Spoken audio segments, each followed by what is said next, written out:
Selamat sore Bapak dan Ibu sekalian. Saat ini saya akan membagikan tips kepada Bapak Ibu sekalian. Mungkin ini lebih cocoknya untuk ibu-ibu. Hal-hal apa saja yang perlu diperhatikan saat kita hendak berbelanja ke pasar.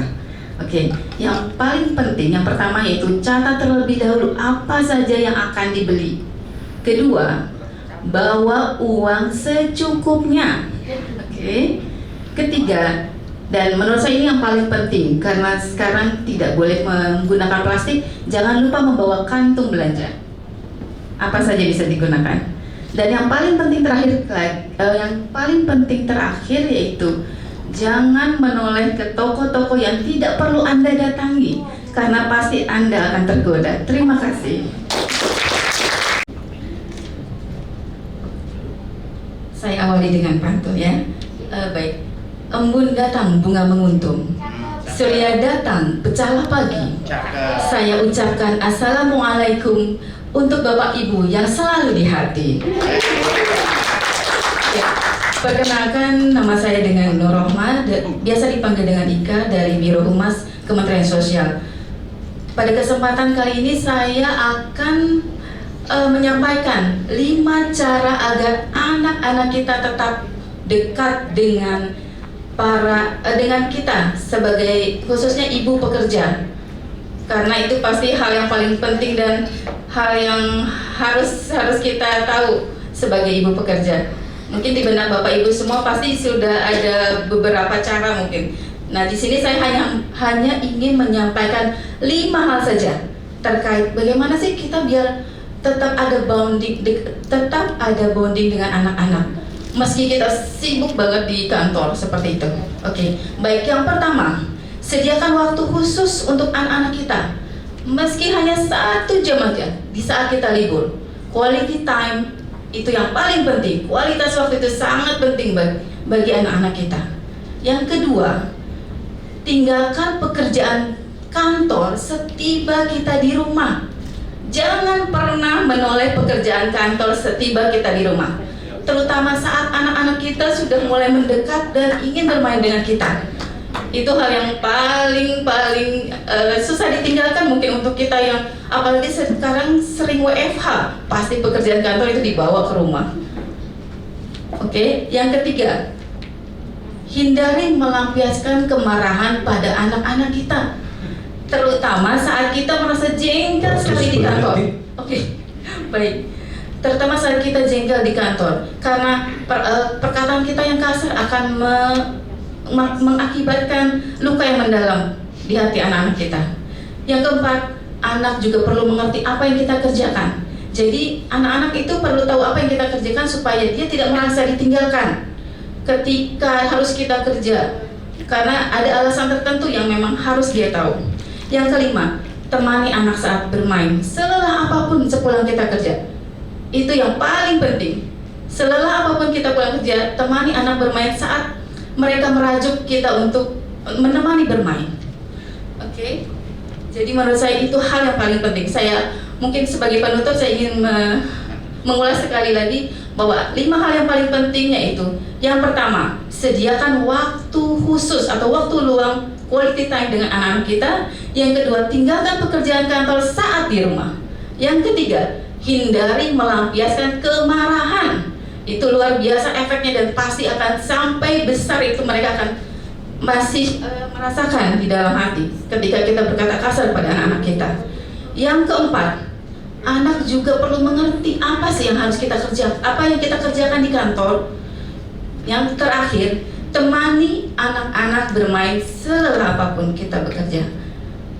Baik, demikianlah materi atau hal-hal yang ingin saya sampaikan pada kesempatan hari ini. Tolong berikan kecupan dan pelukan yang hangat untuk anak-anak kita sesampai kita di rumah, dan jangan lupa membersihkan diri. Akan saya akhiri dengan pantun lagi. Pak Taufik menjahit kopiah. Kopiah dijahit bedu yang utuh. Wabillahi taufik wal hidayah. Wassalamualaikum warahmatullahi wabarakatuh. Waalaikumsalam warahmatullahi wabarakatuh. Kecupnya buat anak ya, bukan buat Pak Taufik ya. Assalamualaikum warahmatullahi wabarakatuh, Bapak Ibu sekalian. kebiasaan ibu-ibu kalau udah datang hari libur, biasanya hari Sabtu kewajiban untuk belanja bahan permakanan untuk stok seminggu ke depan. Nah, saya akan cerita sedikit tentang pasar yang biasa saya kunjungi. Saya biasa belanja di pasar tradisional yang harganya relatif murah ya daripada di swalayan dan mengkayakan tetangga-tetangga sebelah rumah. Biasanya yang pertama kali saya tuju adalah toko lauk pauk, kemudian sayuran, kemudian buah-buahan. Itu saja, terima kasih. Assalamualaikum warahmatullahi wabarakatuh. Akan menceritakan sedikit pengalaman saya waktu ke pasar. Mungkin pengalaman ini agak sedikit saat pandemi seperti ini agak sedikit bikin kita males ke pasar nanti ya. Jadi pernah satu hari saya ke pasar, niatnya nih mau beli buah-buahan karena kan katanya harus menjaga daya tahan tubuh. Kita harus banyak makan buah, sayuran. Ini saya mau beli buah-buahan nih ke pasar. Terus udah nih ada nih pedagangnya. Saya liatin mau buah apa nih ya saya. Aduh, kayaknya ini strawberry kayaknya enak nih. Jambu apa ya? Nah, tiba-tiba itu penjaganya batuk di belakang saya. Saya lihat dong ke beliau. Nah, yang lebih amazingnya lagi, setelah batuk beliau pegang buahnya langsung. Dari situ apa yang terjadi? Saya nggak jadi beli buahnya. Saya mendingan udah deh balik lagi aja, nggak jadi beli buah di situ. Udah seperti itu. Terima kasih. Rara. Halo semuanya, selamat sore. Waduh, saya kena ini silau. Oke, terima kasih ya atas kesempatan keduanya. Kali ini saya ada di sini untuk sedikit berbicara di depan.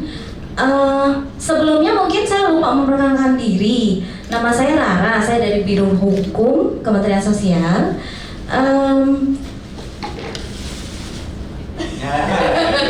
Ya, jadi sebelumnya nih saya mau tanya dulu nih, bapak-bapak dan ibu-ibu di sini pernah enggak sih punya pengalaman misalkan nggak sengaja berucap apapun itu, tiba-tiba itu menjadi kenyataan?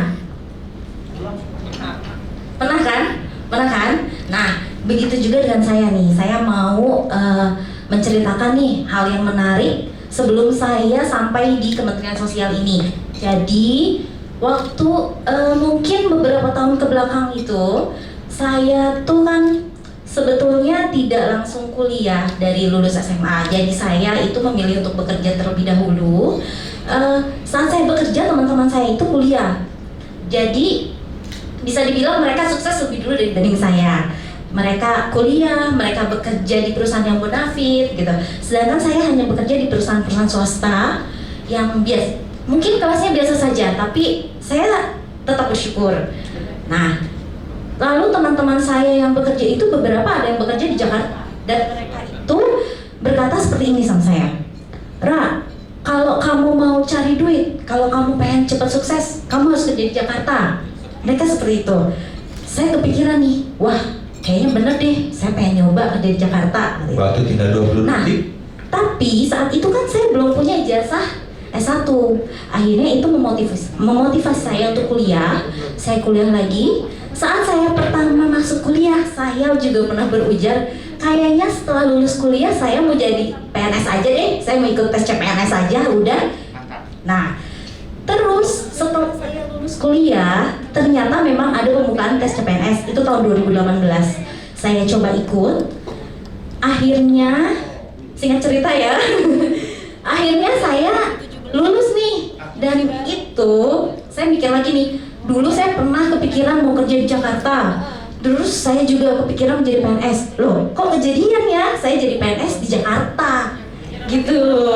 Jadi dari cerita saya adalah kita itu harus berucap yang baik, karena ucapan kita itu adalah doa. Apalagi ibu, bapak-bapak punya anak yang ngeselin. Saya juga ngeselin dulu lah. Ibu-ibu, bapak-bapak jangan sampai berucap ke anak yang jelek, harus tetap yang baik, yang bagus, karena ucapan itu doa. Terima kasih. Selamat sore. Selamat sore. Baru ini Mama Dede ya. Nyamannya bagaimana? Silakan. Assalamualaikum warahmatullahi wabarakatuh. Bapak dan Ibu sekalian, mohon izin memperkenalkan diri. Saya Rafli Parinas Lubis, saya dari Cianjur, kota beras, pandan wangi, kota tauco. Mungkin ibu-ibu dan bapak-bapak sudah pada tahu. Saya lahir di sana, besar di sana, mengenyam pendidikan dari SD sampai SMA di Cianjur, dan saya melanjutkan kuliah di Diploma 3 Universitas Pajajaran jurusan Manajemen, Ekonomi Manajemen. Dan saya melanjutkan kuliah S1 di IPB FEM ya, Fakultas Ekonomi Manajemen. Mungkin sudah agak lama jadi saya agak lupa. Oke, terima kasih. Assalamualaikum warahmatullahi wabarakatuh. Selamat pagi. Ya, Bapak Ibu yang saya hormati, perkenalkan nama saya Rafli Parinas Lubis. Saya dari Direktorat PFM, Penanganan Fakir Miskin Wilayah 2. Izinkan saya untuk memperkenalkan dan menceritakan sedikit pengalaman mengenyam pendidikan saya. Mungkin bisa dilanjut. Oke, saya lahir dan besar di sebuah kampung yang mungkin jauh dari kota. Kalau sekarang saya pindah ke Jakarta, luar biasa, sangat jauh sekali dengan kampung saya dulu. Masih di tengah-tengah sawah, ada sungai-sungai yang mengalir di situ, masih bersih sekali airnya. Terkadang saya juga nyemplung di situ kalau sore main dengan teman-teman gitu, main lumpur. Itu udah jadi kebiasaan kita waktu itu ya, kalau masih kecil. Tapi kalau udah gede sih enggak ya. Saya sekolah di SDN Neglasari, kemudian dilanjutkan di SMP 1 Ciranjang di Cianjur ya, dan SMA-nya juga di Ciranjang. Kemudian lanjut. Ya, dan berangkat dari kampung yang mungkin masih terpencil di daerah Cianjur, sebuah harapan yang membawa saya pergi untuk merantau ke daerah Bandung. Kebetulan ada teman yang lebih dahulu masuk di sebuah kampus. Ketika saya sudah lulus, saya tidak langsung kuliah, tapi saya membantu orang tua dulu selama 1 tahun, menemani dan sekaligus berbisnis kecil-kecilan seperti itu. Waktu tinggal 30 detik? Ya, jadi bagi saya ini sebuah pengalaman yang sangat menakjubkan karena saya memiliki orang tua yang sangat memotivasi saya untuk terus sekolah, terus mengenyam pendidikan setinggi-tingginya. Walaupun orang tua saya hanya lulusan SMA, tapi alhamdulillah beliau juga membuktikan kepada saya bahwa beliau juga bisa, dan sekarang alhamdulillah menempati posisi yang cukup strategis di Cianjur. Boleh dikatakan mungkin seorang pejabat di sana, tapi tidak terlalu tinggi juga. Setelah di Unpad, saya melanjutkan di IPB karena saya tidak ingin selesai di situ, hanya diploma, mencari kerja susah. Tapi saya lanjutkan untuk S1, tidak hanya untuk mencari kerja, tapi juga mencari ilmu, relasi, hubungan. Dan dari sana saya alhamdulillah diterima di Kementerian Sosial bersama teman-teman di sini. Seperti itu mungkin, terima kasih. Assalamualaikum warahmatullahi wabarakatuh. Assalamualaikum warahmatullahi wabarakatuh. Oke, masih bersama saya Mr. Jun dalam acara Dapur Syariah. Tepuk tangan dong. Kalau saya melihat Bapak Ibu hari ini, saya rasanya gembira. Kenapa ya? Oh, karena senyumnya, alhamdulillah. Karena senyumnya gembira, saya juga ceria. Ingin berbagi ilmu kepada Bapak Ibu sekalian. Mau? Oke. Saya ini heran, anak saya kok gak suka jajan di luar. Saya juga begitu, gak suka jajan di luar, senangnya di rumah. Suatu hari saya ngobrol sama istri, saya panggil Umi ya. Mi, kenapa sih kalau Umi masak, bawaannya kok nambah mulu? Kenapa ya Mi? Ada deh. Kok ada deh? Pengen tahu dong. Soalnya mau berbagi ilmu nih Bapak Ibu nih di tempat Abi kerja. Oh gitu, ya. Dibisikin. Oh, ternyata ditambahkan bumbu cinta, bukan lain. Bapak Ibu sudah terbukti ternyata dengan bumbu cinta itu makanan makin manyus, nyus. Luar biasa. Ibu bapak ketika nanti pulang ke rumah, ya, kalau bisa mau masak kan bikin bumbu dulu ya. Siapkan apa ini? Ulekan. Ulekan. Terus apa lagi nih ya? Mulakannya ya. Nah, Ibu siapkan ya dengan perasaan cinta. Ambil cabai dengan perasaan cinta. Ya. Bawangnya dengan cinta, garam dengan cinta. Terukur itu. Pandai. Kamu ditambahkan sholawat. Sholatullah, salamullah, ya, ala toha Rasulillah. Kan main. Begitu selesai bumbunya, pindahkan ke penggorengan. Penggorengnya sudah menggelar apa ya minyaknya. Taruh situ. Ya, sholatullah, salamullah. Waduh, itu rasa cinta, aura cinta menggelegar di situ, membara di situ. Tambahkan. Mau apa nih? Ibu mau apa nih? Mau ditambahkan apa? Tempe? Atau kegembaran bapak jengkol? Aduh, mantap pokoknya. Masukin. Sholatullah, salamullah. Udah selesai. Angkat, pindahkan ke piring. Bapak pulang. Saya nih katanya pulang. Begitu sampai belum cuci tangan, balik duduk. Mejanya meja Jepang. Pegang kaki. Waduh. Bismillahirrahmanirrahim. Berapa suapan udah mau habis? Nih, boleh nambah gak? Wah, boleh banget. Terus saya makan, nambah, Uminya lihat. Kok Umi liatin aja? Lihat Abi makan nambah juga udah seneng. Bukan main.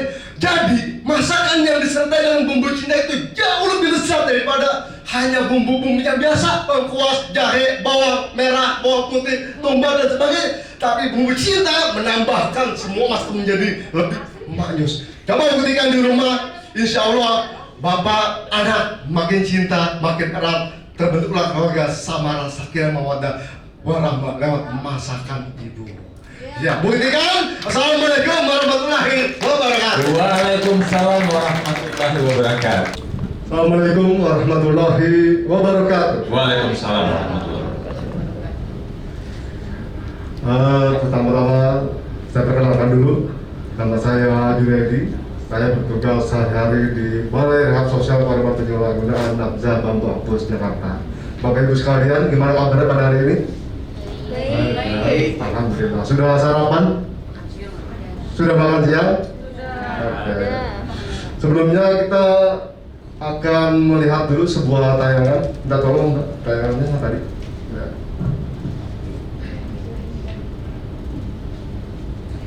Silakan Bapak Ibu melihat tayangan bersama, tetapkan secara seksama. Mohon maaf saya duduk dulu ya.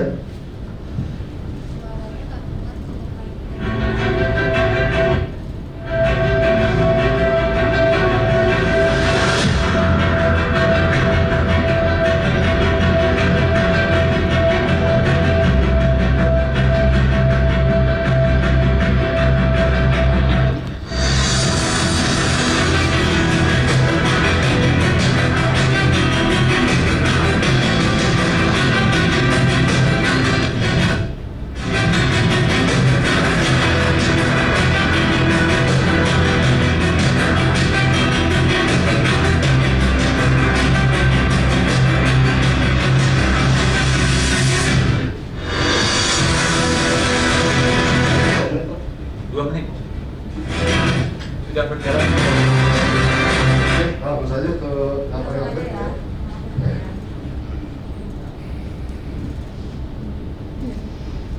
Terima kasih Mbak sudah membantu memutarkan video. Bapak Ibu sekalian, tadi kita sudah saksikan sebuah tayangan. Kira-kira membantu Mbak siapa? Nah, dari tayangan itu apa yang bisa Mbak lihat tadi? Ya. Tayangan tadi terkait tentang COVID, bagaimana harus menghadapinya. Oke, ada lagi yang mau nambahkan? Dari tayangan tadi? Waktu tinggal Apa yang bisa kasih berapa?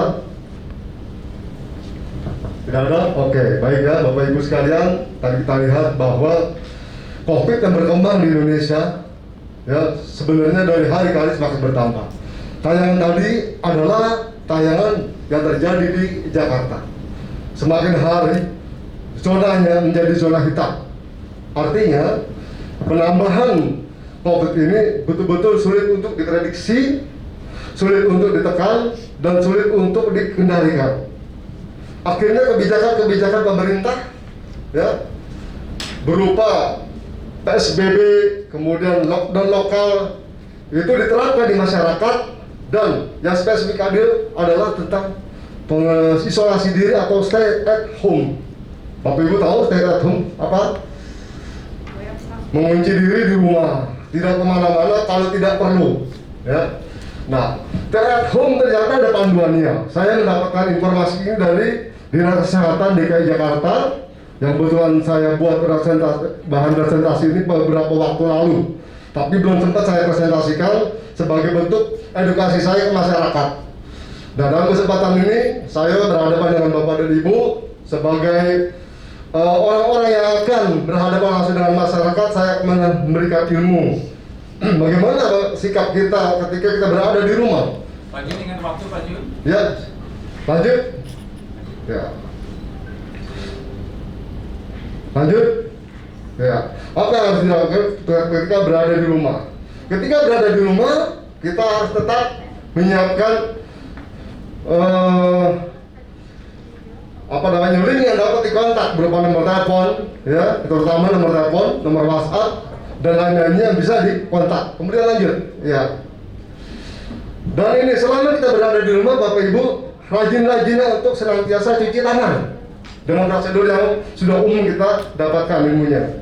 Kemudian lanjut, di rumah jangan lupa ketika siang hari buka jendela lebar-lebar sehingga terjadi sirkulasi udara yang memungkinkan adanya pergerakan udara, tidak adanya penyebaran virus di dalam rumah. Lanjut. Nah, ini Bapak Ibu penting.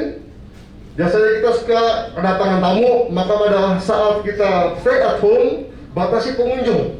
Kalau perlu, kita buat daftar pengunjung. Siapa-siapa saja yang sudah datang ke rumah kita. Baik itu kita terima langsung masuk ke dalam rumah maupun yang tetap di luar rumah. Kita data siapa namanya. Apa pentingnya ini? Nah, nanti ke depan pada saat misalnya terjadi sesuatu, ini bisa berguna untuk tracing. Oke, lanjut. Ya, jangan lupa walaupun kita berada di rumah, tetap masker jangan sampai lupa. Karena relasi kita dengan individu lain itu selalu terjadi dengan orang tua, dengan anak, dengan siapapun yang ada di rumah, maka interaksi itu memungkinkan terjadi penularan COVID. Maka dari itu masker jangan lupa. Lanjut, masih ada waktu? Udah habis dari tadi harusnya Pak. silakan. Sekecakan. Oke. Namanya Bapak Yo. Oke, seandainya batuk, terapkanlah etika batuk yang baik. Jangan lupa ketika batuk, ya, masker tetap dipakai. Biasanya diajarkan oleh orang-orang kesehatan ketika batuk, tutup dengan lengan atas. Mengapa begitu? Karena lengan bawah sering kita bersentuhan dengan orang lain, tetapi lengan atas ini jarang. Maka dari itu diajarkan untuk menutup dengan lengan atas. Oke, lanjut. Nah, ruang terpisah. Seandainya kita adalah orang-orang yang tua atau memiliki penyakit bawaan seperti yang disebut dengan komorbid, kita harus mengisolasi diri dengan yang lainnya. Kita punya ruang khusus untuk menyekat. Atau kalau misalnya tidak ada, kita buat pojokan aja. Ya, di pojokan itu kita sekat untuk wilayah kita khusus. Jangan sampai kita berinteraksi dengan yang lain seandainya. Ya, ada orang yang komorbid atau orang tua. Lanjut. Nah, ini penting, menghindari keramaian. Menghindari keramaian adalah satu cara untuk memutus mata rantai penyebaran COVID. Kemudian jangan lupa kalau kemana-mana, jika memungkinkan pakai kendaraan pribadi. Jangan pakai kendaraan umum yang memungkinkan terjadinya penularan COVID. Oke, lanjut. Nah, ini barang-barang habis pakai seperti pakaian atau apapun berkakas, jangan lupa kita untuk memisahkan dengan yang lainnya, selalu langsung dicuci. Misalnya kita habis dari luar, begitu masuk ke dalam, pakaian langsung dimasukkan ke mesin cuci, ya, keluar kita mandi. Oke, lanjut. Nah, disinfektan kita siapkan di rumah, ya. Setiap waktu kita akan menggunakan untuk cuci tangan, karena desinfektan ini adalah salah satu cara kita untuk membunuh kuman. Ya, oke, lanjut ya. Oke. Nah, pakai barang sendiri, alat makan dan mandi, jangan lupa. Ini kita harus punya pembatasan terhadap alat-alat ya yang biasa kita pakai. Jangan sampai dipakai secara bersama-sama, seperti sendok, piring, gelas itu jangan pakai bersama. Harus benar-benar sifatnya privasi. Ya, lanjut. Oke, habis. Terima kasih. Pak. Iya baik, kita berikan tepuk tangan buat Pak Junaidi. Assalamualaikum warahmatullahi wabarakatuh. Waalaikumsalam warahmatullahi wabarakatuh. Assalamualaikum warahmatullahi wabarakatuh. Ya, terima kasih teman-teman. Izinkan saya memperkenalkan diri saya. Saya Resti. Saya di Biro Humas Kementerian Sosial Republik Indonesia. Di era pandemi saat ini menjadi pekerja humas itu agak sedikit membuat dilematis karena ketika kita harus membatasi ruang gerak, kemudian kontak fisik, tetapi di Biro Humas kita dituntut untuk melakukan pekerjaan yang di luar dari itu karena kami itu harus melakukan peliputan dan dokumentasi kegiatan pimpinan. Namun selama pekerjaan tersebut berlangsung, kita berusaha untuk selalu menjaga protokol kesehatan karena rantai penyebaran COVID-19 harus dihentikan. Untuk itu, utamanya kami berupaya untuk terus menjaga jarak aman, kemudian rajin menggunakan disinfektan, mencuci tangan di air mengalir, dan tentunya diberikan suplemen agar stamina tetap baik. Seperti itu. Demikian. Wassalamualaikum warahmatullahi wabarakatuh. Terima kasih Pak Rinto. Mirip Sherina deh. Masa sih? Terima kasih. Benar enggak? Benar ya? Silakan. Oke. Mungkin sambil nunggu bahan presentasinya muter-muter, sebelumnya saya boleh tanya dulu ya, teman-teman di sini ada yang pernah dengar soal WA aduan bansos? Pernah. Bisa tunjukkan? Siapa yang mana? Oh, ini yang di luar, yang di humas enggak kehitung ya? Ini mudah-mudahan lumayan ya, temanya mungkin agak berat. Seperti berat badan saya. Tapi kita coba untuk mengemas dalam 2 menit. Mudah-mudahan kita bisa, saya atau teman-teman di Biro Humas juga bisa sedikit mensosialisasikan tentang layanan aduan bantuan sosial. Oke, jadi ide dari layanan aduan bantuan sosial itu bisa langsung next slide-nya Mbak. Idenya datang dari bansos COVID kan, karena dengan adanya COVID, kemudian pemerintah harus memberikan bantuan sosial, kemudian perlu ada channel atau kanal untuk aduan, informasi dan lain sebagainya. Kemudian arahan dari pimpinan adalah kita diminta untuk membuat channel yang easy to reach seperti itu. Nah, salah satunya adalah WA di nomor 0811 10 22 10. Nah, memang awalnya itu karena preparationnya atau persiapannya tidak terlalu lama dan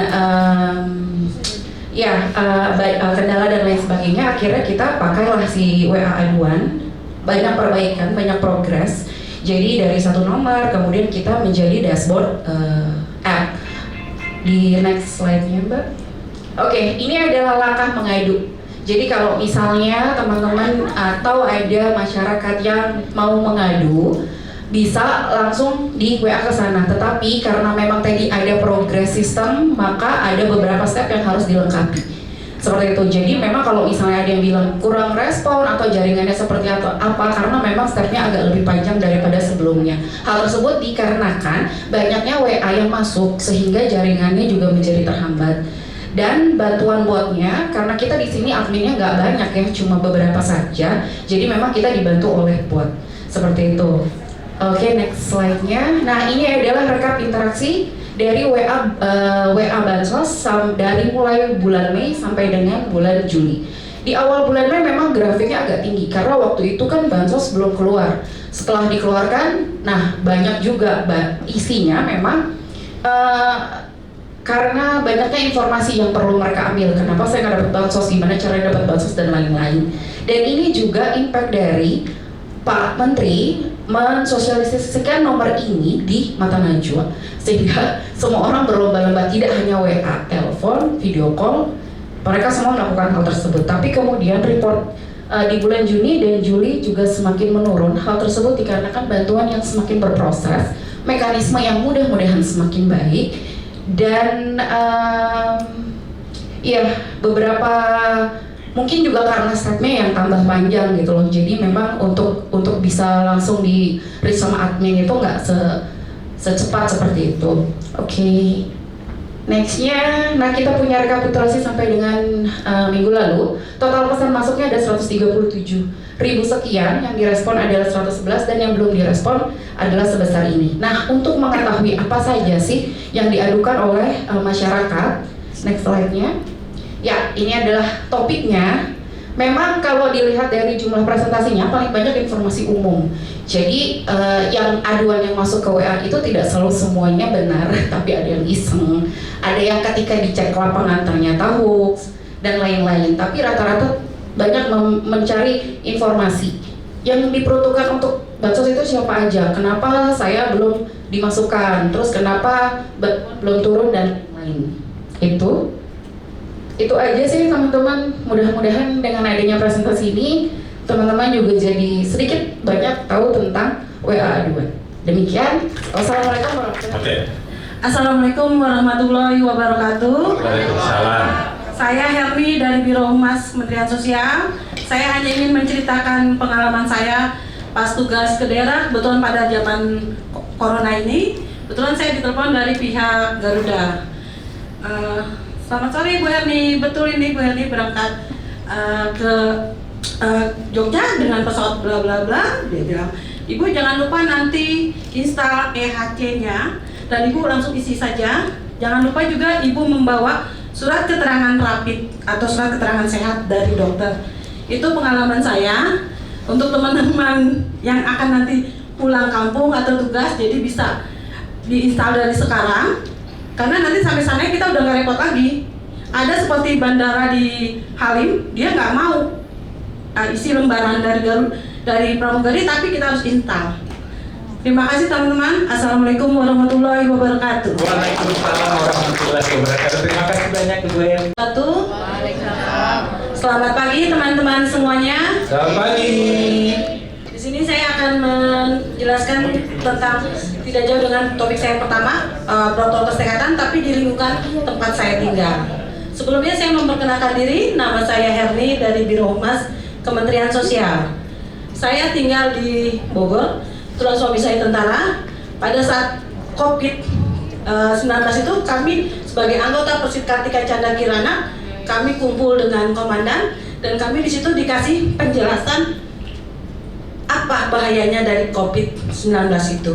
Dan kami semua diwajibkan tiap rumah harus ada air, sabun dan kami juga diwajibkan untuk menanam buah sayur-sayuran baik bayam, cabai, terong, dan kami perbagian pun diwajibkan untuk bikin kolam ikan. Hasil dari perkebunan kami itu untuk anggotanya sendiri, untuk menghindari keluar sebenarnya sih ya belanja, jadi bisa irit juga.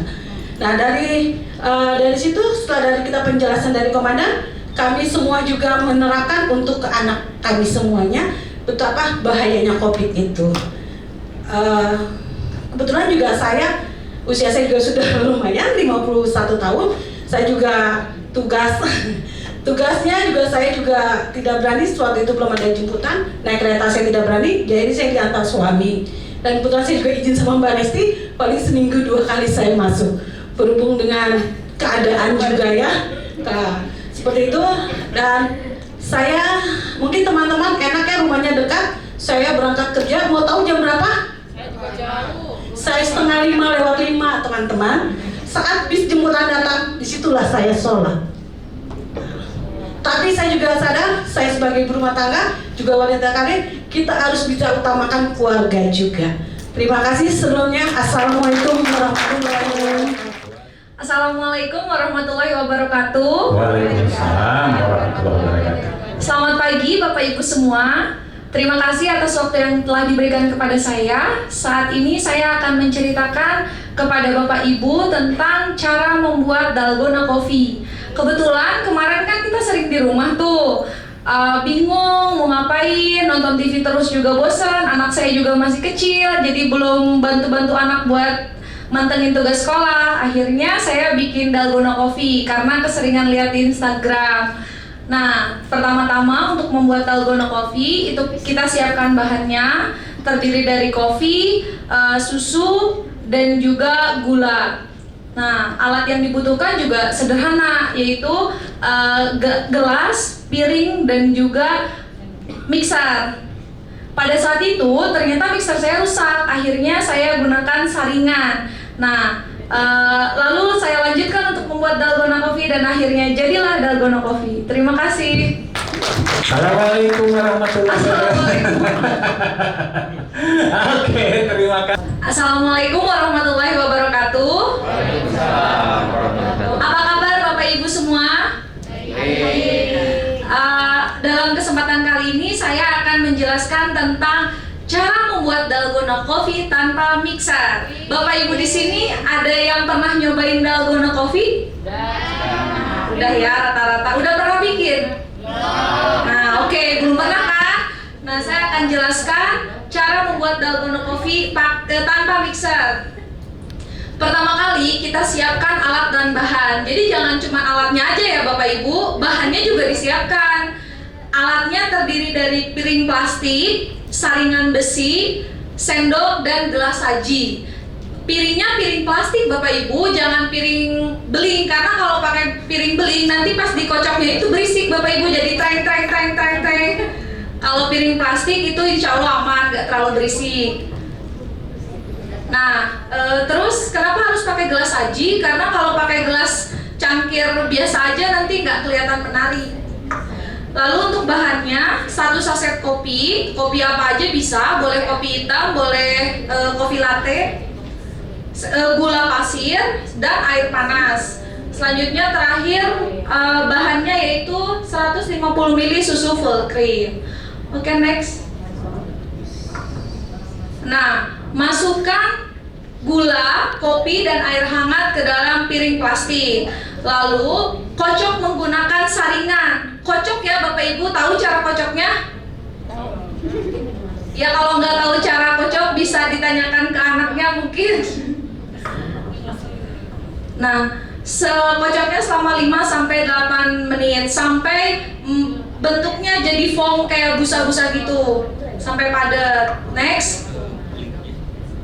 Selanjutnya tuangkan pada gelas saji susu full cream sebanyak 3/4 gelas dan di atasnya masukkan dalgona Waktu 10 detik.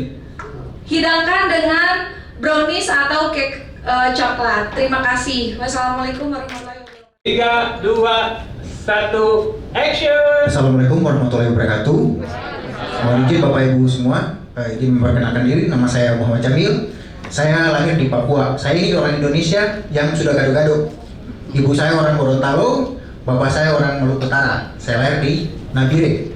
Nah, saya mau menjelaskan jenjang pendidikan saya. Saya waktu SD kelas 1 sampai kelas 3 di Papua. Karena waktu itu kerusuhan, siapa yang bukan kulit hitam, rambut keriting harus angkat kaki dari Papua. Nah, sehingga itu orang tua saya lihat, wah kayaknya udah gak aman lagi. Makanya saya sama sekeluarga diungsikan semua ke Ternate. Sampai di Ternate saya sekolah dari SD kelas 3 sampai SMA kelas 3. Setelah itu saya istirahat 1 tahun. Selanjutnya saya kuliah di Institut Pemerintahan Dalam Negeri Jatinangor. Setelah itu saya bekerja di Pemerintah Daerah Kabupaten Pulau Morotai sambil S2 di Institut Pemerintahan Dalam Negeri juga. Cuma karena waktu itu mau dikembalikan ke daerah, akhirnya saya memutus untuk melakukan mutasi ke Kementerian Sosial. Mungkin itu saja yang dapat saya sampaikan. Wabillahi taufiq wal hidayah. Assalamualaikum warahmatullahi wabarakatuh. Waalaikumsalam warahmatullahi wabarakatuh. Assalamualaikum warahmatullahi wabarakatuh. Bapak Ibu semua, saya Muhammad Jamil, analis organisasi pada Biro Organisasi dan Kepegawaian. Mungkin saya hanya menyampaikan jenjang pendidikan saya. Saya lahir di Papua, besar di Ternate, SD di Ternate. SD nggak terlalu pintar amat, cuma masuk 10 besar. Habis itu SMP peringkat 21 dari 40 siswa. Jatuhlah gitu. Setelah itu masuk SMA kelas 1 nggak dapat peringkat, juga paling bodoh lah kayak gitu kan. SMA kelas 2 dapat peringkat 3, SMA kelas 3 dapat peringkat 1. Setelah itu banyak teman-teman saya juga menawarkan, Mil, kamu nggak lanjut kuliah? Enggak, kayaknya saya jaga kampung dulu. Karena saya waktu itu saya tes admil, tes polisi. Cuma karena umurnya baru 17 tahun, nggak keterima. Jadi ditawarin jadi sersan. Setelah itu saya istirahat setahun, saya lanjut kuliah diploma 1 di LPI Ternate juga. Terus teman saya ngajak, bagaimana kalau kita ngikut IPDN aja gitu. Waktu tinggal 30 detik. Yap. IPDN akhirnya coba-coba, ya alhamdulillah dapat. Bukan hanya IPDN yang saya dapat, saya ikut kehakiman lulus, IPDN juga lulus, tentara juga lulus, tes di pegawaian juga lulus. Setelah itu saya bekerja di Kabupaten Pulau Morotai, baru saya mutasi ke Kementerian Sosial. Mungkin itu. Terima kasih. Go. Assalamualaikum warahmatullahi wabarakatuh. Waalaikumsalam warahmatullahi. Selamat sore Bapak dan Ibu semuanya. Saya Tantri Setio Asih. Saya akan menceritakan bagaimana saya membeli buah di pasar. Kemarin Rabu, saya pergi ke pasar dan saya ingin membeli buah. Saya pergi ke penjual buah yang ada di pasar dan saya melihat buah semangka bulat besar, sepertinya segar sekali. Selain itu ada buah pir, kemudian buah jeruk, ada juga buah mangga, dan penjualnya meminta saya untuk mencoba buah jeruk yang sudah dikupas oleh penjualnya.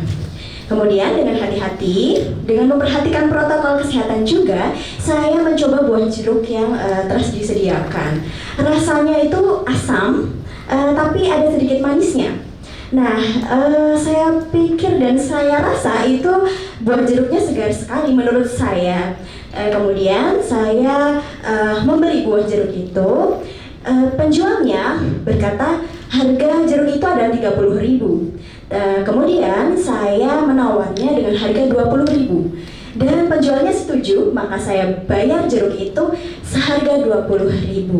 Kemudian selain saya membeli buah jeruk, saya juga mendatangi penjual sayur karena saya ingin membuat sayur bening di rumah. Kemudian saya melihat ada sayur bayam yang sangat segar, warnanya hijau, dan saya ingin membelinya. Kemudian saya tanya berapa harganya. Penjualnya mengatakan harganya 5.000 satu ikat. Wow, mahal sekali. Tetapi saya tawar bayam tersebut dengan harga Rp2.000 satu ikat, dan penjualnya pun setuju.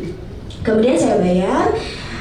Dan sekian pengalaman saya membeli buah jeruk dan sayur bayam di pasar, dan saya sangat senang sekali pergi ke pasar karena di pasar saya bisa banyak menawar. Terima kasih. Wassalamualaikum warahmatullahi wabarakatuh. Assalamualaikum warahmatullahi wabarakatuh. Kurang semangat ini. Assalamualaikum warahmatullahi wabarakatuh. Terima kasih sudah menjawab salamnya. Baik, saya Tantri. Saya akan memaparkan tentang protokol kesehatan untuk naik kereta api di era new normal ini. Ayo next, Mbak. Ya, yang pertama yaitu menjaga kondisi untuk badan itu selalu sehat. Jadi sebelum kita naik kereta api, kita harus tahu bahwa kondisi badan kita itu sehat. Jadi kita harus sehat untuk naik kereta api. Yang kedua, wajib memakai masker dan face shield ya. Seperti contoh di gambar ini, kita wajib memakai masker, kemudian face shield. Nah, face shield ini jadi gratis dari PT KAI untuk kita naik kereta, nanti digunakan di dalam kereta. Yang ketiga yaitu menggunakan pakaian lengan panjang. Nah, karena virus itu menurut WHO ya, virus corona yang terbaru dapat menular lewat udara. Jadi kita diusahakan dan wajib sekali untuk menggunakan pakaian lengan panjang di transportasi umum ya, yaitu kereta api maupun pesawat dan transportasi umum lainnya. Yang keempat, maaf Mbak. Ya, yang keempat yaitu membawa surat kesehatan hasil rapid test atau PCR PCR non reaktif. Untuk rapid test ini, surat bebas COVID, PCR ini dapat dilakukan di stasiun. Ya, ada 2 stasiun yang dapat melakukan PCR, yaitu stasiun Pasar Senen dan stasiun Yogyakarta. Di sana penumpang sebelum naik kereta api dapat melakukan tes PCR di stasiun dan harganya pun bayar dengan harga Rp85.000. Nah, itu hasil PCR atau hasil tes rapid non reaktif dari COVID itu akan digunakan sebagai persyaratan naik ke kereta api. Selanjutnya,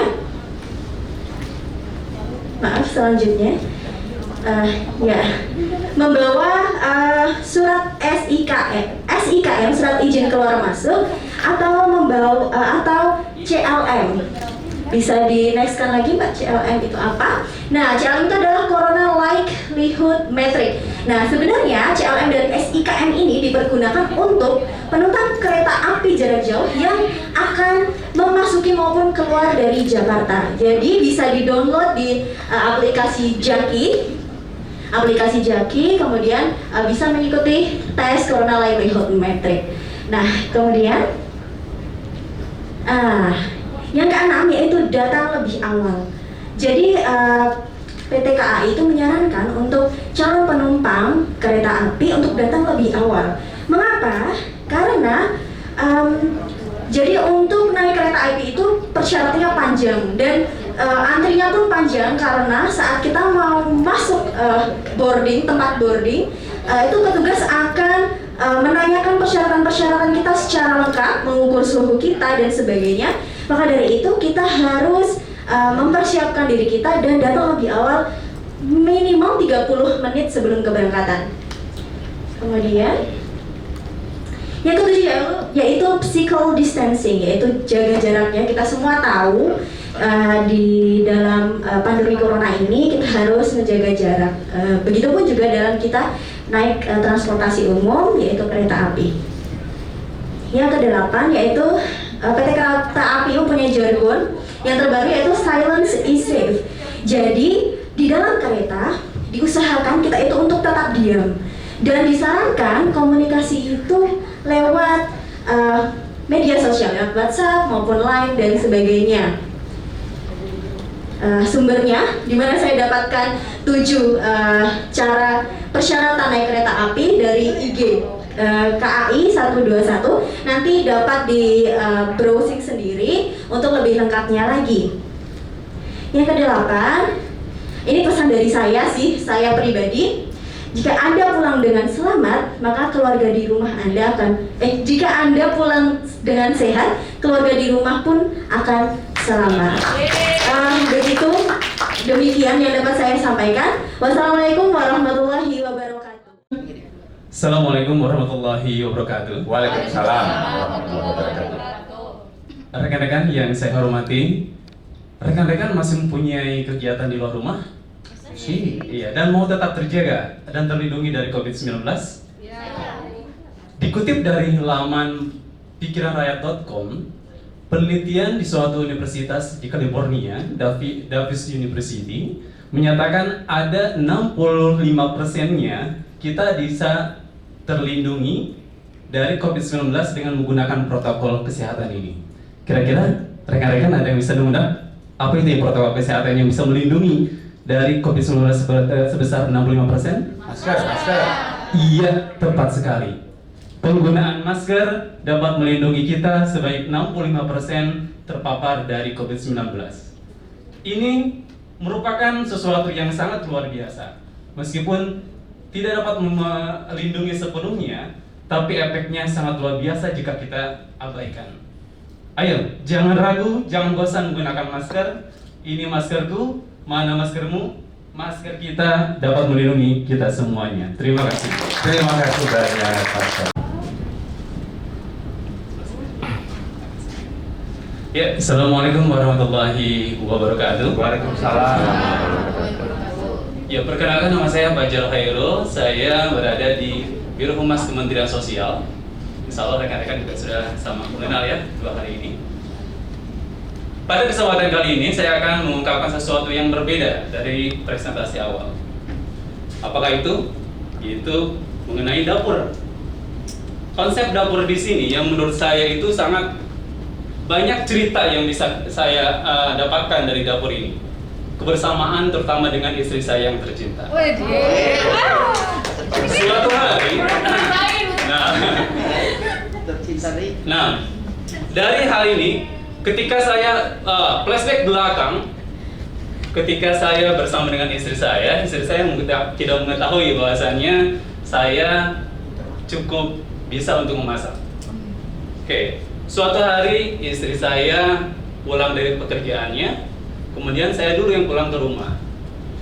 Saya mencoba untuk membahagiakan istri saya tentunya ya dengan memberikan surprise suatu masakan yang beliau sendiri suka.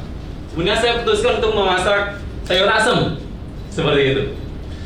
Kemudian tiba-tiba ketika saya memasak, istri saya itu datang tidak sesuai dengan prediksi waktu. Dan seketika istri saya itu melihat saya memasaknya itu begitu saja dengan, kalau dalam bahasa Sunda itu diancur-ancurkan saja. Bumbu-bumbunya itu saya lempar-lemparkan saja. Iya, sulap ya, seperti itu.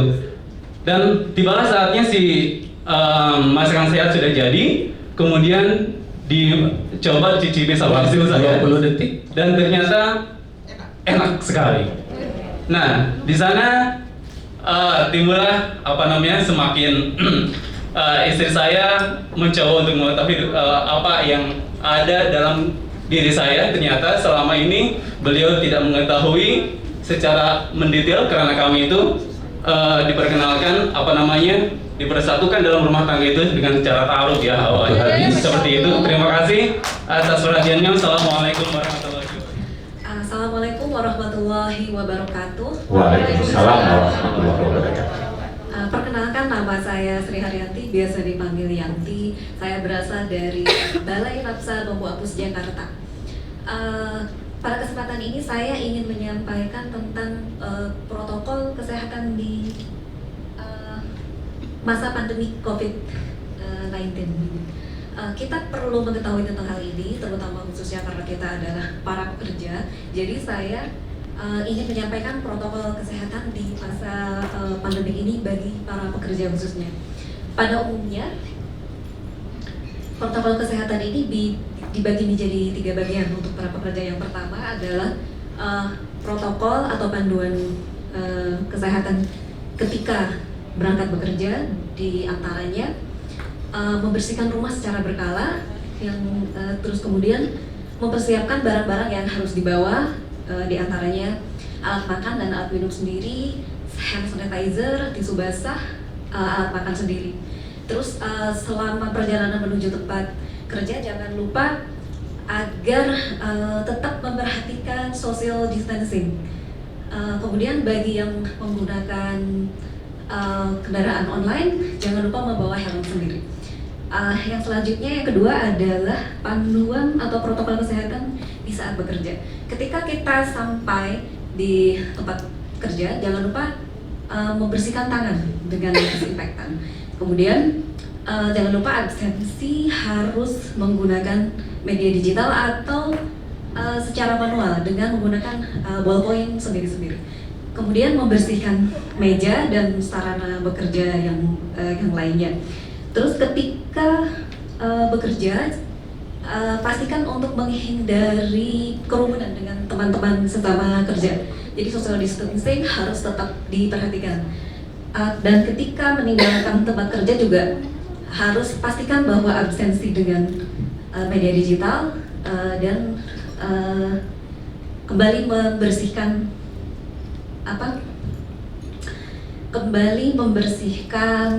tangan dengan disinfektan, begitu juga dengan meja kerja. Kemudian ketika meninggalkan tempat kerja, jangan lupa kita tetap menjaga social distancing, menggunakan helm bagi yang menggunakan ojek online, dan ketika sampai di rumah kembali memang membersihkan tangan ini sangat penting sekali dalam masa COVID ini. Sebelum masuk rumah jadi harus membersihkan tangan, ketika sebelum berinteraksi dengan keluarga kita bersihkan diri secara menyeluruh dan mencuci pakaian secara menyeluruh juga. Demikian yang bisa saya sampaikan. Akhir kata, wassalamualaikum warahmatullahi wabarakatuh. Assalamualaikum warahmatullahi wabarakatuh. Para ibu dan bapak, saya akan menyampaikan tentang pengalaman yang penting bagi saya khususnya terhadap pekerjaan saya yang saya peroleh semasa saya menempuh atau menyelesaikan pendidikan saya. Jadi saya sedikit beda jalur dengan yang tadi.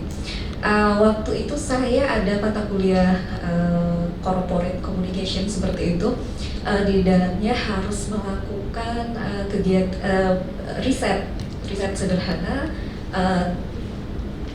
terkait bagaimana pengelolaan kehumasan sektor publik.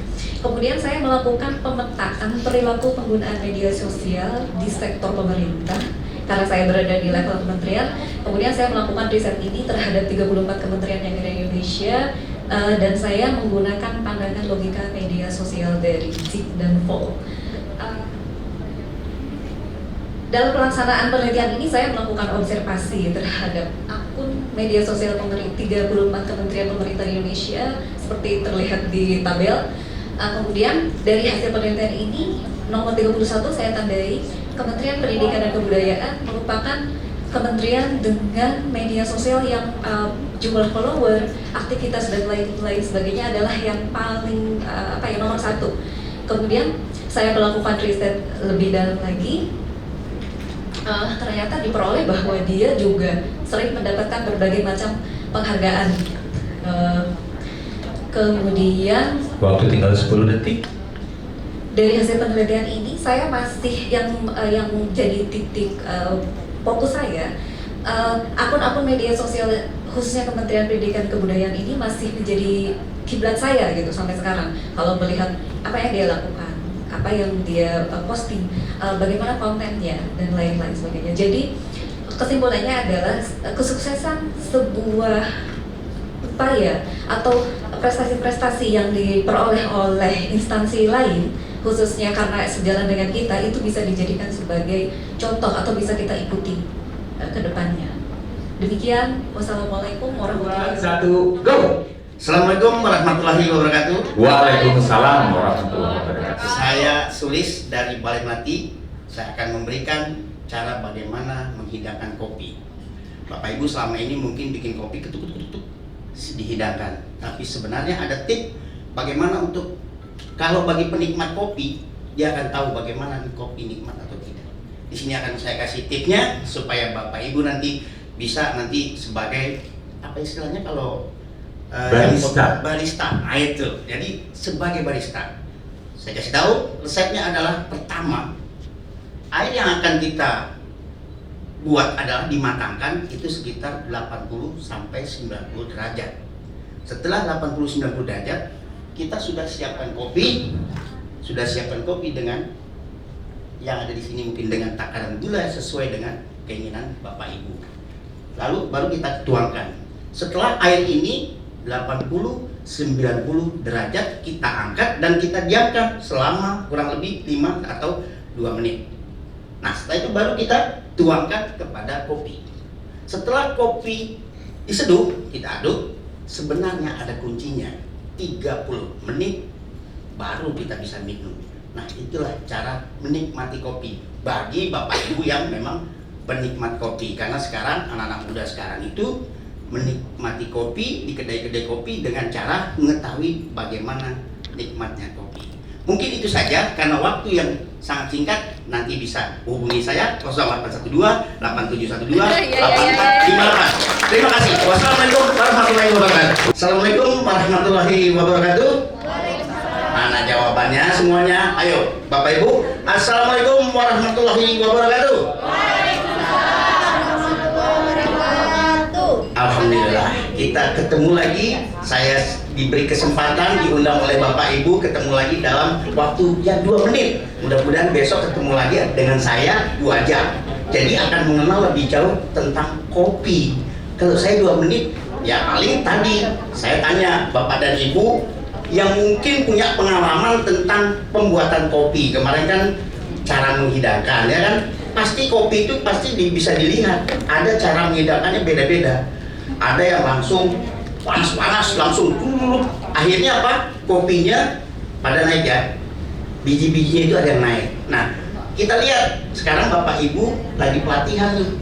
Kita lihat di depan. Ada kopi dengan cara kekinian, betul? Betul nggak Bapak Ibu? Nah, nikmat nggak kalau kopi kekinian? Dan harganya mahal. Nah, kalau Bapak Ibu ingin tahu, nanti kita bisa berbisnis. Saya ajak Bapak Ibu berbisnis. Karena apa? Dengan kekinian itu kita harus mengembangkan. Jangan hanya kita menjadi ya stuck sebagai pegawai saja. Tapi di luar jadi pegawai itu sebenarnya banyak menjadi pengusaha sukses. Yaitu kita berbisnis tentang kopi. Karena saya waktunya 2 menit, mungkin saya nggak bisa banyak bercerita banyak. Karena Bapak Ibu kalau tentang kopi itu banyak, ya banyak yang harus kita selesaikan. Tentang kopinya bagaimana, peralatan yang digunakan itu apa saja. Jadi itu. Tapi jangan Bapak Ibu menyerah, ya kan? Nah, berpacu dengan dalam waktu. Jadi Bapak Ibu, saya harapkan mari kita coba menikmati dulu kopi. Kalau nggak nikmat, buat apa saya diundang, ya kan? Kalau Bapak Ibu ingin benar-benar saya diundang, punya arti bahwa bagaimana sih kopi, apa sih itu kopi, untuk apa sih itu kopi. Nah, mungkin Bapak Ibu adalah yang nantinya sebagai orang tua penuh cinta kasih terhadap anaknya supaya anaknya bisa usaha kopi. Yaitu kekiniannya karena apa? Di situ ada kafe, ada internetnya. Biasanya anak muda tuh seneng nongkrong. Kenapa kita tidak berpikir bisnis seperti itu? Simpel-simpel aja. Yang penting kita arahkan anak kita jangan cuma hanya jadi pegawai, jadi apa? Jadi usahawan. Insya Allah Bapak Ibu punya anak menjadi anak yang sukses. Mau? Nah, besok undang lagi saya dengan nomor yang sama 0812 8712 8458. Mudah-mudahan kita bisa ketemu lagi dalam waktu yang lama, yaitu 2 jam. Assalamualaikum warahmatullahi wabarakatuh. Assalamualaikum warahmatullahi wabarakatuh. Waalaikumsalam warahmatullahi wabarakatuh. Perkenalkan, saya Putri dari Biro Humas. Oke, saya mau mulai presentasi hari ini dengan dengan kata kopi. Bagi sebagian orang, kopi itu merupakan gaya hidup. Tapi buat saya, kopi itu menjadi bagian dari hidup saya yang membuat hari-hari saya menjadi lebih semangat dan inspirasi saya tercipta dari seteguk kopi. Oke, untuk mencari rasa kopi yang pas buat saya itu menjadi sangat penting karena kopi itu saya konsumsi setiap hari. Nah, untuk mendapatkannya, saya melakukan berbagai macam riset dengan 3 bahan, yaitu kopi instan, gula aren, dan susu UHT. Dari 3 bahan dengan modal hanya 30.000, saya bisa mendapatkan 1 liter kopi yang rasanya creamy, pahitnya pas, manisnya pas. Racikannya yaitu 4 sendok kopi instan tanpa ampas, 4 sendok gula aren, dan 1 liter susu UHT. Saya sih lebih pilih full cream ya, walaupun berlemak, tapi membuat si kopi ini menjadi lebih creamy.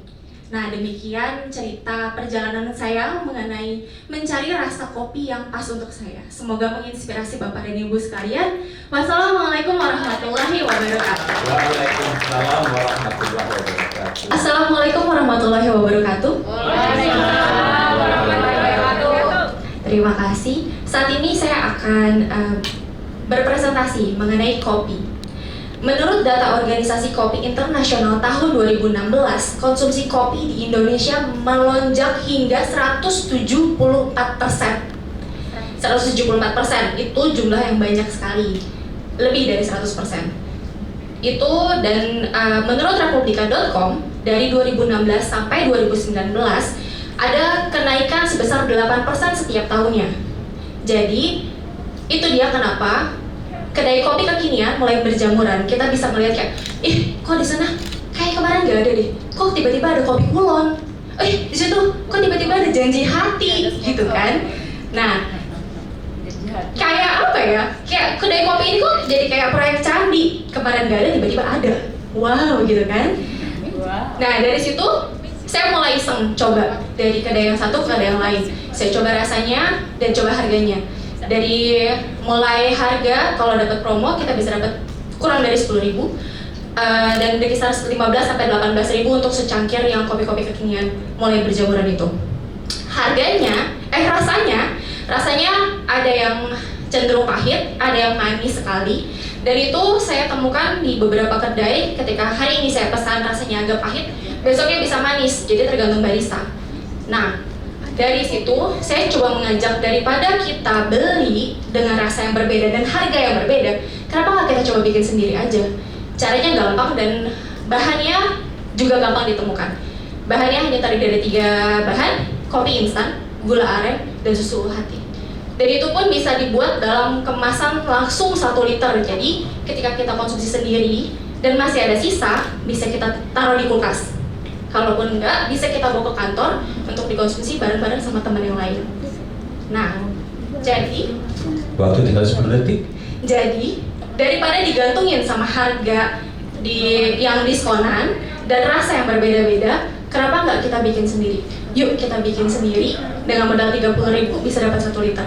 Sekian dari saya. Wassalamualaikum warahmatullahi wabarakatuh. Assalamualaikum warahmatullahi wabarakatuh. Waalaikumsalam warahmatullahi wabarakatuh. Semangat pagi Bapak dan Ibu sekalian. Semangat pagi. Perkenalkan, saya Boni dari Pusdiklat Kesejahteraan Sosial. Kali ini saya ingin membahas suatu hal yang sangat penting. Sangat penting untuk kelangsungan hidup keluarga dan sangat penting untuk menjaga keharmonisan keluarga. Apa itu? Ada yang tahu Bapak Ibu? Saya ingin bercerita tentang dapur kecil saya. Ya, jadi dapur di rumah saya itu cukup kecil Bapak Ibu, tapi tenang aja, masih muat untuk saya mondar-mandir di dalamnya. Di dalamnya ada kompor 2 tungku yang apinya panas seperti omongan tetangga.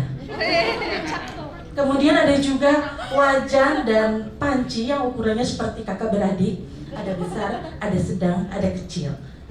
Ada juga lemari es 2 pintu yang kalau dibuka rasanya dingin-dingin empuk gitu. Ada lagi wastafel dan air galon. Kenapa itu ada? Karena kalau untuk saya masak, saya bisa bilang sekarang sumber air sudah dekat. Dan tidak lupa ada pisau yang tajam, setajam silet. Nah, itu cerita tentang dapur kecil saya, walaupun dapurnya sederhana, tetapi dari dapur itulah keluar hidangan penuh cinta untuk keluarga saya. Dan dari dapur itulah membuat pasangan saya lebih sayang sama saya. Terima kasih. Assalamualaikum warahmatullahi wabarakatuh. Bismillahirrahmanirrahim. Assalamualaikum warahmatullahi wabarakatuh. Waalaikumsalam. Semangat pagi teman-teman semua. Pagi. Iya, masih semangat semua, alhamdulillah. Kali ini saya masih konsisten dengan tema dapur saya, mudah-mudahan tidak bosan ya. Tapi temanya berbeda, yaitu bagaimana kita membuat dapur anti bencana. Oke. Ya, siapa di sini yang belum pernah masuk ke dapur? Bapak-bapak pernah masuk dapur? Pernah ya.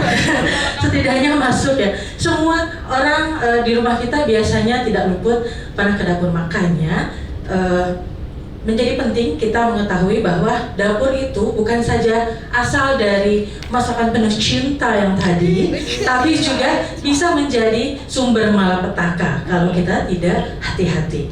Nah, ini ada 6 langkah untuk membuat dapur anti bencana. Yang pertama adalah kenali peralatan dapur Anda, terutama dengan peralatan yang tajam. Contohnya pisau.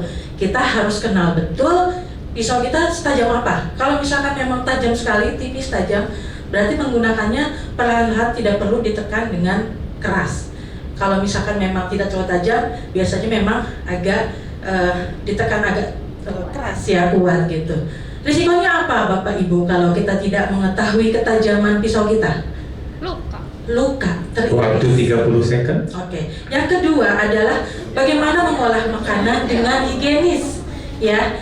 Contohnya bagaimana kita harus mencuci bersih, kemudian penyimpanannya, apakah di luar lemari es atau masuk ke dalam lemari es, sehingga tidak terkontaminasi bahan-bahannya dengan kuman, bakteri, jamur dan sebagainya. Resikonya apa? Kalau kita mengabaikan, bisa sakit perut, diare, tipes gitu ya.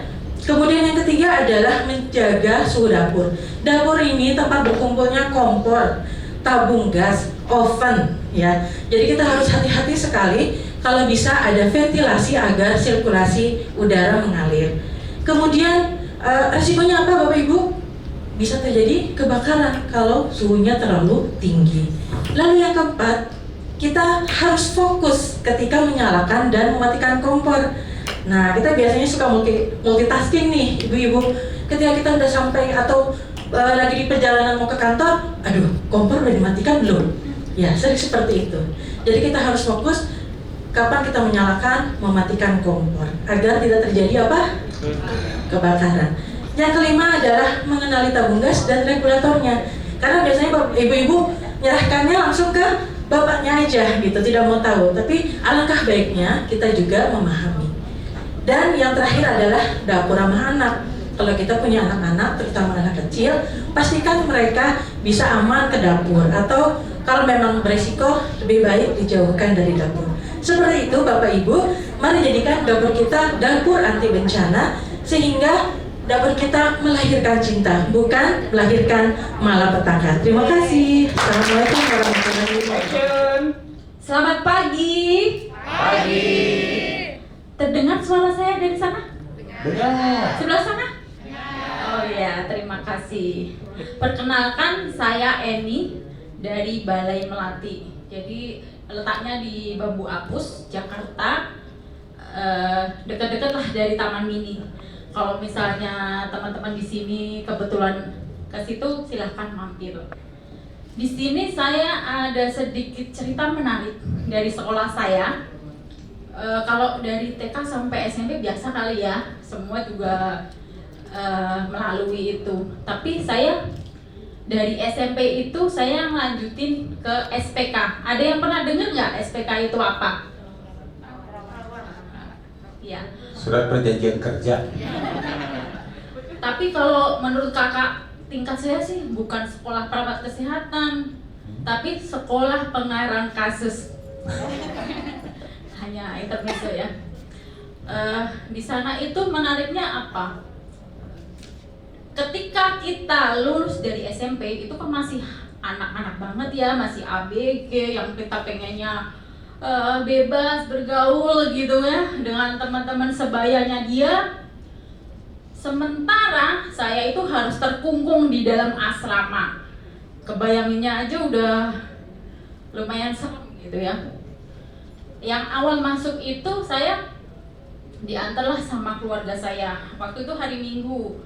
Jadi hari Minggu siang, kemudian dari situ saya ditempatkan di kamar-kamar. Ada sekitar 20 kamar di sana. Di dalam satu kamar itu saya harus bersama-sama dengan kakak tingkat saya yang yaitu kelas 3 ya. Jadi anak baru ketemu dengan tiga orang kakak tingkat waktu itu. Di sana mungkin saya pikir enak lah, temannya banyak gitu ya. Apalagi dari daerah-daerah lain banyak, dari hampir seluruh Indonesia ada di sana. Mungkin pergaulan saya lebih luas dan sebagainya. Tapi enggak seperti itu di sana. Kalau kita mungkin mengenal di sini sebentar aja udah bisa kenal ya. Ini siapa namanya siapa gitu. Di sana itu enggak, kakak tingkat itu pakai nama samaran. Namanya Dian ya, Dian. Mungkin Bapak Ibu ada orang Jawa? Nah, Dian apa Pak kalau Dian itu? Dian itu sebenarnya kan lampu ya, lampu gitu ya. Dia panggilnya teplok. Nyambung dari mana coba? Teplok itu semacam lampu yang terbuat dari minyak tanah yang ditempel di dinding itu kan. Dia panggil teplok. Nah, kebayangkan. Terus ada lagi yang namanya Mbak Yeni itu, dia memang sih kayak dia putih kulitnya gitu kayak Cina gitu, dipanggilnya Cino. Kita kan masih dengar kakak tinggal kita sekamar sama sih. Permisi Mbak gitu kan. Saya nama saya ini. Saya pengen kenalan gitu dari kamar 1 misalnya. kakak kamarnya namanya siapa? Gitu. Mbak Teplok. Langsung satu ruangan itu ketawa semua. Emang ada namanya Teplok? Gitu. Jadi udah diketawain, dicemoohin. Kita akhirnya ciut lah semuanya itu ada berapa anak. Jadi seperti itu berlangsung selama 3 bulan. Itu masa orientasi dan kita nggak boleh pulang. Sama sekali kita nggak boleh pulang. Itu dari satu kenalan aja. Dari segi Ini mau berapa kenalan? 30? dari segi ngantri ada lagi tradisinya Ya. nih, ngantri kamar mandi. Kita namanya situasi seperti itu ya, nggak bisa tidur nyenyak lah gitu ya. Jam 3 kita sudah kebangun. Anak yang kelas 1 itu adanya di tempat tidur yang di atas. Jadi kita harus juga ngantri, kamar mandinya kan terbatas juga namanya di asrama. Kita kalau di sana dibagi gayung-gayung yang itu dikasih tempat untuk sabun dan sebagainya. Terus kita kasih nama tuh pakai spidol. Pagi-pagi bangun keluar, kita ngantriin gayung itu ditaruh di depan kamar mandi. Jadi nanti udah kececer itu di belakangnya. Antrian siapa yang pertama bisa mandi. Dan kita juga harus ngantriin untuk kakak-kakak tingkat itu. Gitu. Itu dari 2. Pokoknya masih banyak lah yang keseruan lagi. Silahkan kalau misalnya itu kita bisa berbagi cerita lagi di lain waktu ya. Baik. Terima kasih. Terima kasih banyak. Assalamualaikum warahmatullahi wabarakatuh.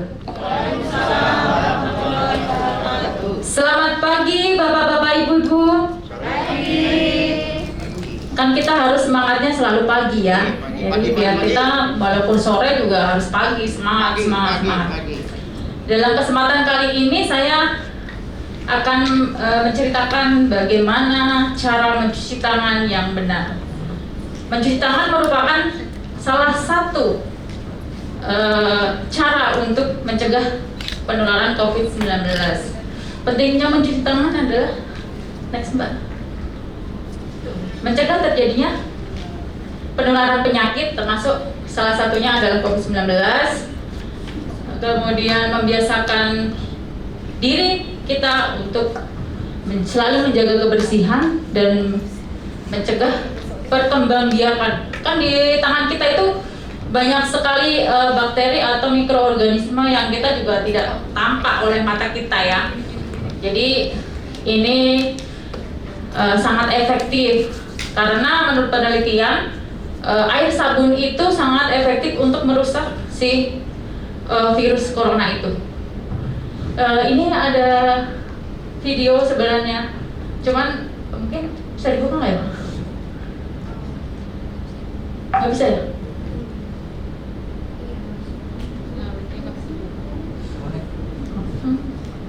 Mungkin ibu-ibu atau bapak-bapak udah biasa ya tahu atau sudah melihat sebelumnya video yang sangat menginspirasi kita untuk bagaimana cara mencuci tangan yang benar. Mungkin bisa kita praktekkan bersama? Ya, mari gerakan pertama. Need a professional logo for your brand? I've used the new Sabun. Nanti setelah kita sabun. Ya.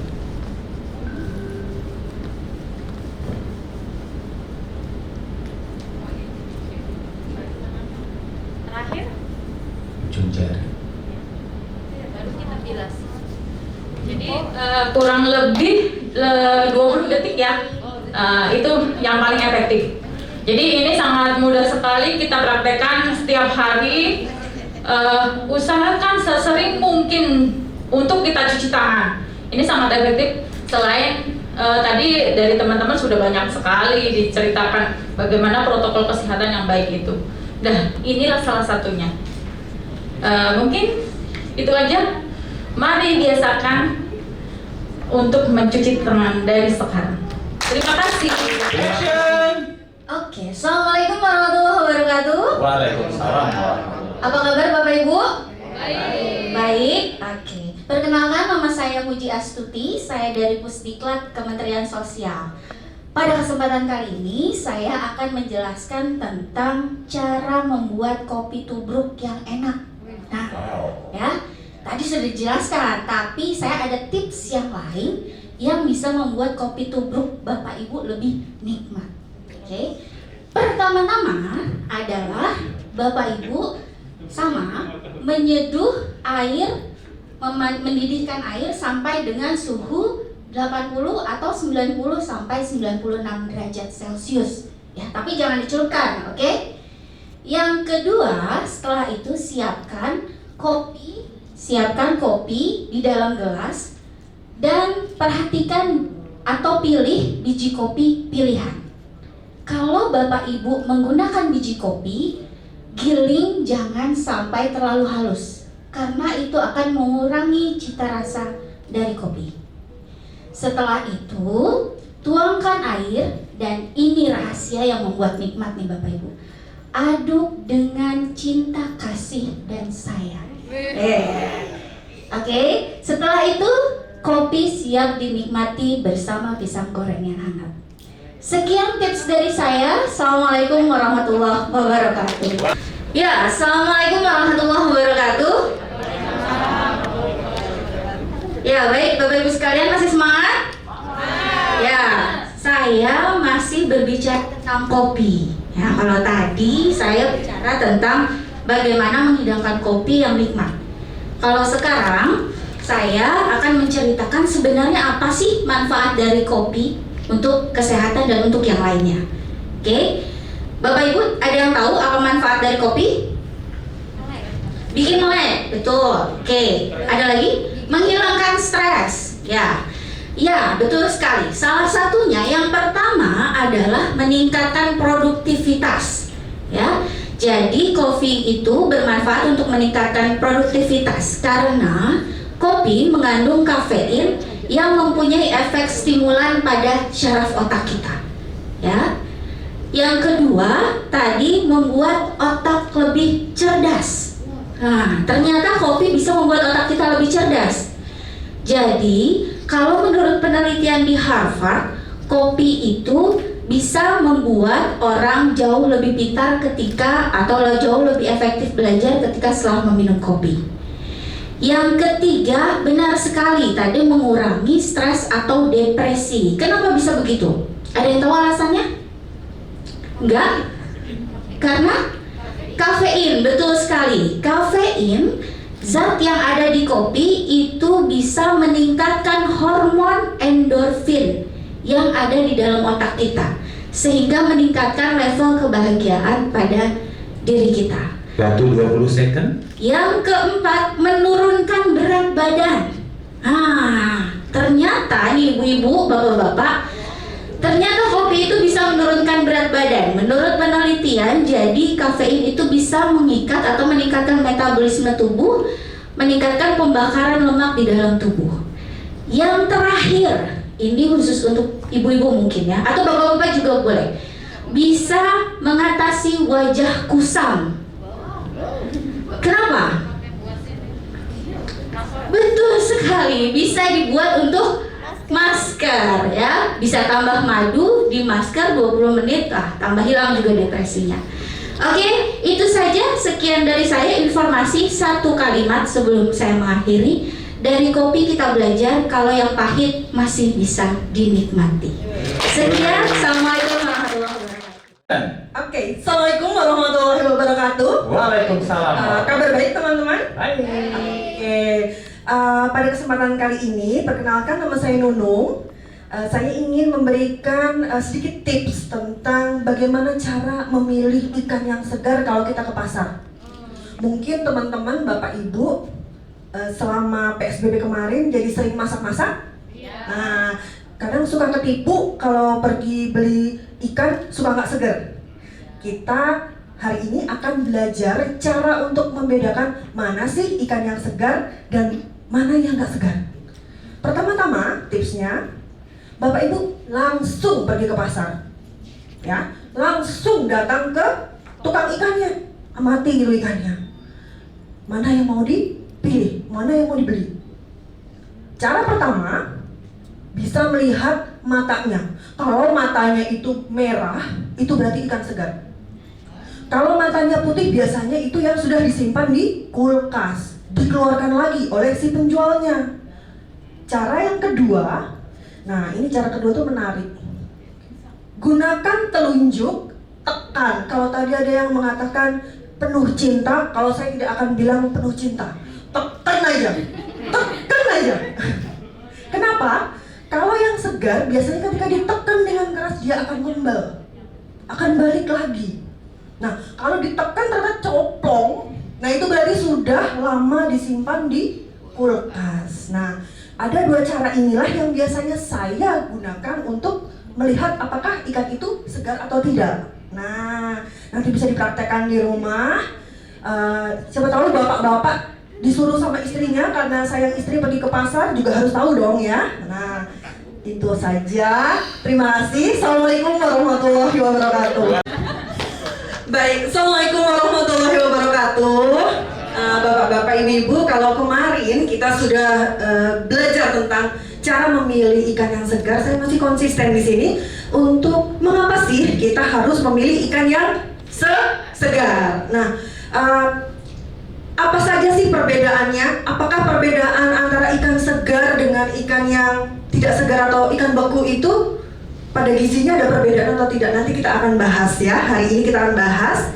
Tapi sebelum saya membahas, saya akan mulai dengan definisi. Wah, pakai definisi nih ceritanya. Kenapa pakai definisi? Saya kutip dari vimela.com yang menyatakan apa sih ikan segar itu?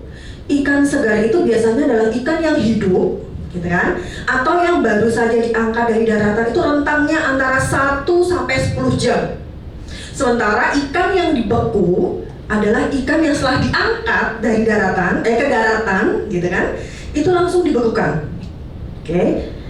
Ternyata hasil penelitian dari IPB menyatakan bahwasanya tidak ada perbedaan gizi antara yang dibekukan maupun yang nggak dibekukan. Baik itu proteinnya, lemaknya, folatnya, ataupun asam omega 3-nya. Lah, lalu masalahnya di mana? Kenapa kita tetap harus mencari yang segar? Nah, permasalahannya ada di sini ternyata. Ikan yang dibiarkan lebih dari 10 jam itu akan teroksidasi lemaknya, menjadi lebih asam. Oke, setelah asam, bentuknya juga tidak baik, otomatis teksturnya juga tidak bagus. Sementara ikan yang beku, gitu kan? Ikan yang beku itu biasanya praktek-praktek di pasar, penjual ikan setelah beku dikemas, dikeluarkan, dijual lagi. Ternyata itu juga membuat kita lebih banyak bakteri yang masuk di situ. Nah, solusinya apa? Solusinya yang pertama, pilihlah ikan yang segar, gitu kan? Atau yang hidup. Baru yang kedua, kalaupun yang terpaksa pilih yang dibekukan, pilihnya langsung dimasak, langsung dimasak. Jangan ditunggu lama lagi ya. Semoga itu adalah alasan kita untuk memilih yang segar. Bisa dipraktekkan. Terima kasih. Assalamualaikum warahmatullahi wabarakatuh. Assalamualaikum warahmatullahi wabarakatuh. Waalaikumsalam warahmatullahi wabarakatuh. Selamat pagi Bapak Ibu semuanya. Selamat pagi. Perkenalkan, nama saya Bayi Novi Cayani Fajrianti. Saya berasal dari Lombok, Nusa Tenggara Barat. Ada yang sudah pernah ke Lombok? Sudah pernah ke Lombok? Mandalika. Iya, betul sekali. Lombok terkenal dengan pariwisatanya, pantai, gunung, dan masih banyak lagi.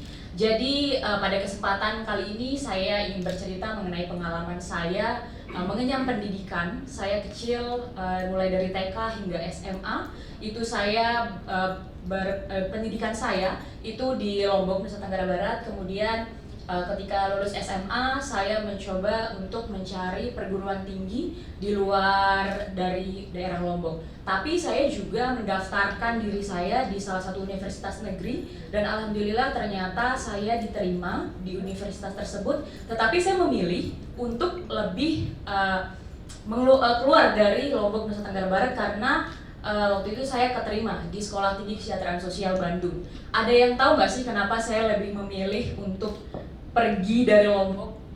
daripada saya harus tinggal lagi di Lombok. Ada yang bisa menebak? Salah, semuanya salah, mohon maaf. Karena apa? Karena saya tidak ingin satu universitas dengan mantan pacar saya waktu itu.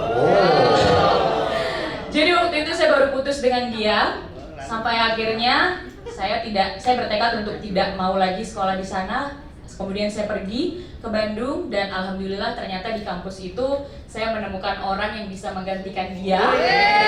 Dan insya Allah sebentar lagi kami akan melangsungkan pernikahan. Jadi saya mohon doanya Bapak Ibu semuanya, semoga bisa menjadi satu sepercik pengalaman yang bisa membuat kalau memang sudah tidak bersama dengan dia, lupakan saja dan tinggalkan. Seperti itu.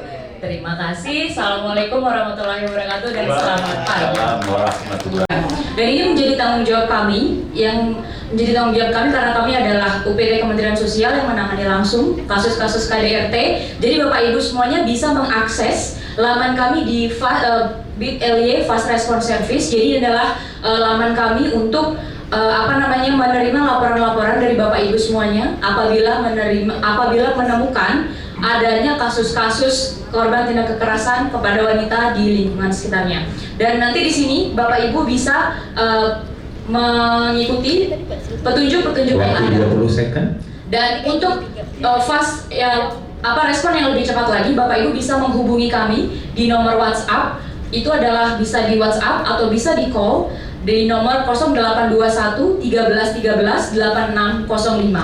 Jadi harapan kami adalah Bapak Ibu bisa bersama-sama membantu para wanita-wanita yang menjadi korban tindak kekerasan di lingkungan sekitarnya. Sekian dari saya. Apabila ada yang butuh pertanyaan lagi, silahkan disampaikan. Terima kasih. Assalamualaikum warahmatullahi wabarakatuh. Assalamualaikum warahmatullahi wabarakatuh. Waalaikumsalam warahmatullahi wabarakatuh. Bapak-bapak, ibu-ibu masih pada semangat?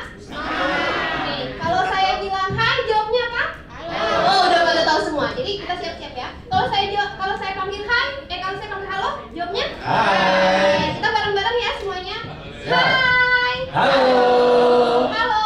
Hai. Oke, semua udah pada semangat. Perkenalkan dulu, saya Akmal Permatasari dari Pusdiklat Kesejahteraan Sosial.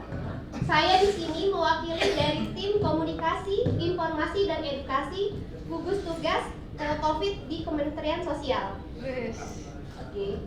Pada kali ini saya memiliki tugas untuk menyampaikan protokol kesehatan di lingkungan Kementerian Sosial. Ada yang udah tahu protokol kesehatannya apa aja? Siapa? Mbak yang pakai baju merah? Iya, pakai masker. Oke, pakai masker. Masnya? Ada apa lagi? Cuci tangan. Oke, kita semua udah pada tahu kalau protokol kesehatannya adalah pakai masker dan cuci tangan.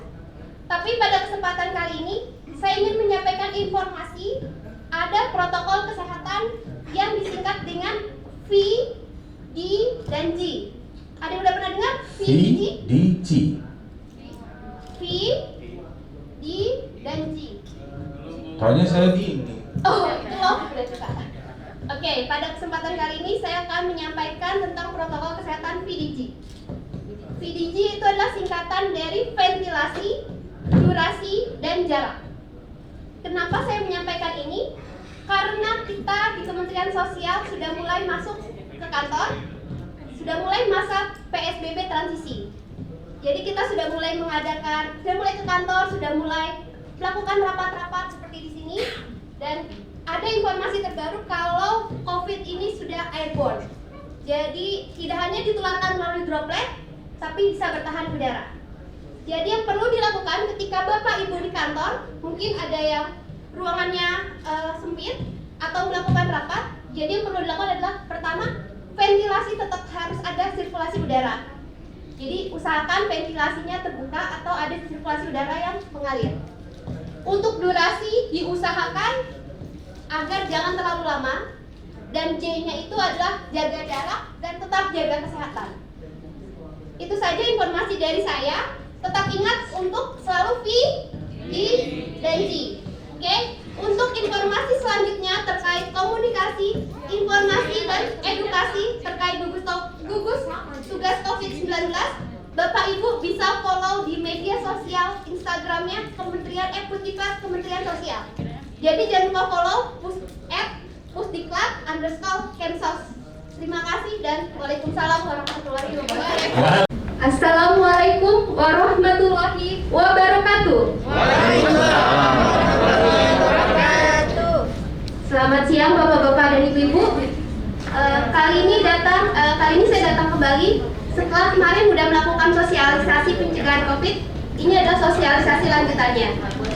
Bapak-bapak ibu masih ingat kalau saya bilang hai, bilang apa? Kalau saya bilang halo, bilang oke, sebelum mulai kita ice breaking dulu ya, itu hai, halo. Oke, sekarang ini lanjutan dari sosialisasi. Mungkin ada yang belum tahu, ada orang yang baru datang. Perkenalkan, saya Akmal Permatasari dari tim Komunikasi, Informasi, dan Edukasi Pencegahan Penularan COVID-19 di Badiklit Pensos. Oke, untuk materi yang kemarin ada yang masih ingat apa aja yang udah disampaikan? Ada yang mau jadi relawan? Ingat gak materi yang kemarin tentang pencegahan sosialisasi COVID? Apa? PDJ. P-nya itu singkatan dari? Ventilasi. Oke. D-nya? Durasi. Dan J-nya? Oke. Mbak, bisa di next. Lanjutnya lagi. Oh ya. Jadi kemarin kita sudah belajar tentang Iya, jadi kita kemarin sudah belajar tentang udah sosialisasi tentang PDJ, dan yang selanjutnya sosialisasi kali ini bisa jawab. Oke. Informasi yang akan disampaikan buat Bapak Ibu kali ini yang buat humas adalah pemerintah melakukan pergantian istilah. Jadi sebelumnya jika kita menggunakan istilah Waktu tinggal 30 detik. Menggunakan istilah new normal, sekarang ada istilah baru yang digunakan, yaitu adaptasi kebiasaan baru.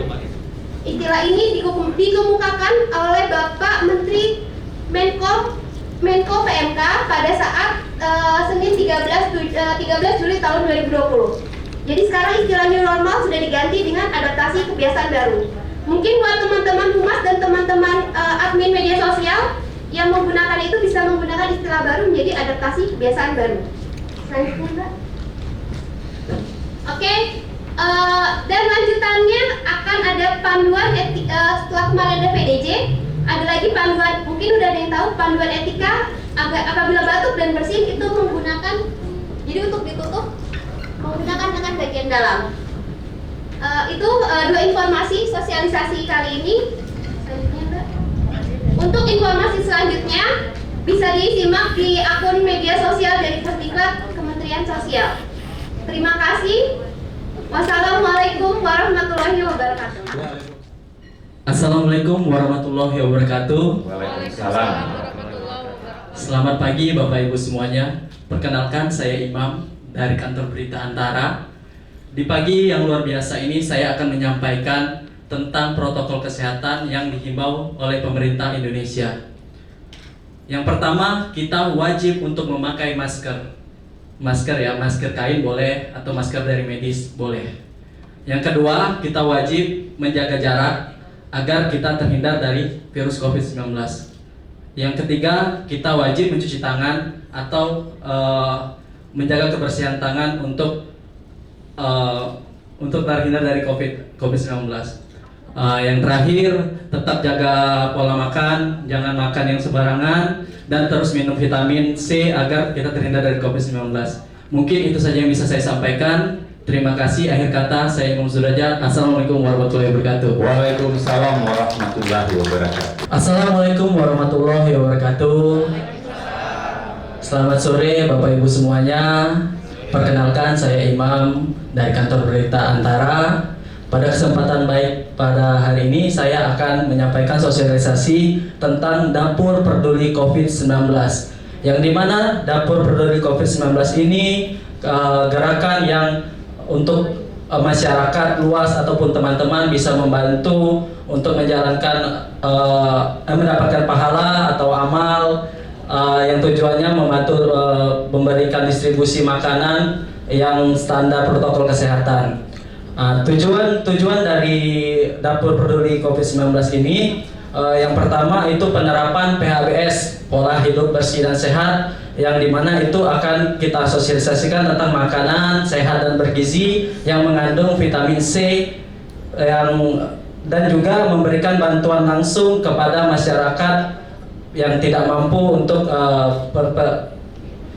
langsung mengetahui apa-apa saja makanan yang bergizi. Jika teman-teman ingin memberikan bantuan, tempat kita ada di Wisma Antara, Jalan Merdeka nomor 17, dan bisa juga langsung memberikan bantuan melalui via transfer, melalui Bank BNI, Mandiri, dan bisa juga langsung menghubungi tim kami di Wisma Antara. Terima kasih, mungkin itu saja yang bisa saya sampaikan. Assalamualaikum warahmatullahi wabarakatuh.